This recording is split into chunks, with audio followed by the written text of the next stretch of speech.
ketika bicara dialog, itu dialog yang model apa sih? Begini Mbak Nana, ini prosesnya juga cukup panjang. Awal-awal tim LIPI mengusulkan dialog itu kan dicurigai. Dialog itu adalah jalan untuk orang-orang untuk merdeka. Sebetulnya bukan itu. Jadi kami sudah misalnya membuat siapa sih orang-orang yang akan dilibatkan. Elemen-elemennya kita sudah jelaskan, termasuk diaspora kami sebutkan. Itu ULMWP.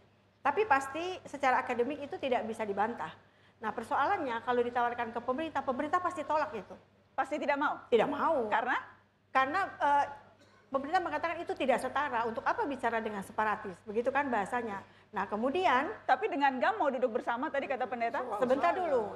Ini kan ada persoalan ketidakpercayaan itu. Nah kemudian di 2017 Presiden Jokowi kan sudah meminta kepada 3 orang penanggung jawab di dialog sektoral.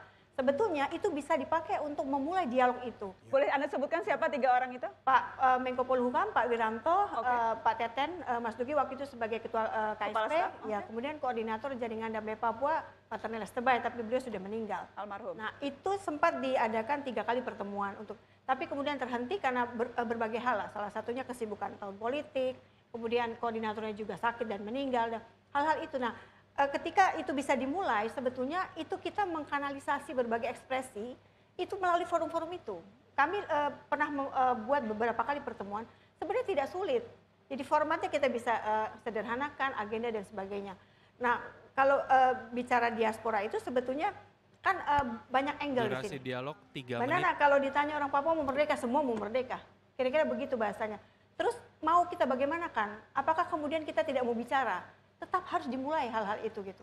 Nah, saya melihat dari konferensi pers Presiden beberapa hari lalu, beliau sudah mengatakan kita akan bikin dialog, kita akan evaluasi sistem keamanan dan intelijen, terus soal good governance dan sebagainya. Itu agenda-agenda yang bisa dibicarakan dalam dialog. Oke, Mas Usman, tanggapan Anda? Iya, kalau soal dialog sebenarnya sejak era kepresidenan Pak SBY itu kan memang ada semacam keengganan untuk meletakkan dialog itu secara setara.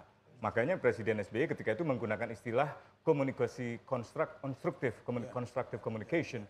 Karena Pak SBY ketika itu menolak diletakkan secara sejajar dengan Papua misalnya. Persis di situ justru bertentangan dengan apa yang dibayangkan oleh orang Papua. Orang Papua justru ingin disetarakan, diperlakukan dalam persamaan derajat. Nah, ini sebenarnya kendala dalam pola pikir Jakarta yang terlalu kaku di dalam melihat pandangan politik. Kakunya di mana? Sebagai contoh saya mau ambil dalam kasus tadi kita udah dengar kan, NKRI harga mati gitu ya. Seolah-olah tidak ada ruang dialog sama sekali. Padahal itu kan bisa dibicarakan. Aceh juga begitu dulu. Benderanya pun akhirnya disahkan. Undang-undang otonomi khusus juga membolehkan bendera lambang Papua sebagai representasi kultural. Baru setelah ada peraturan pemerintah di era SBY itu kemudian dilarang kembali. Kriminalisasi naik lagi. Sebenarnya pada akhir-akhirnya inti dari dialog itu kan ingin meletakkan orang Papua dalam penghormatan harkat dan martabat.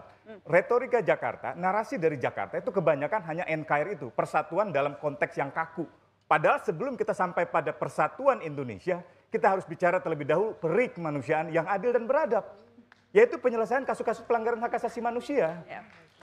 Ini yang nggak pernah mau dibicarakan gitu loh.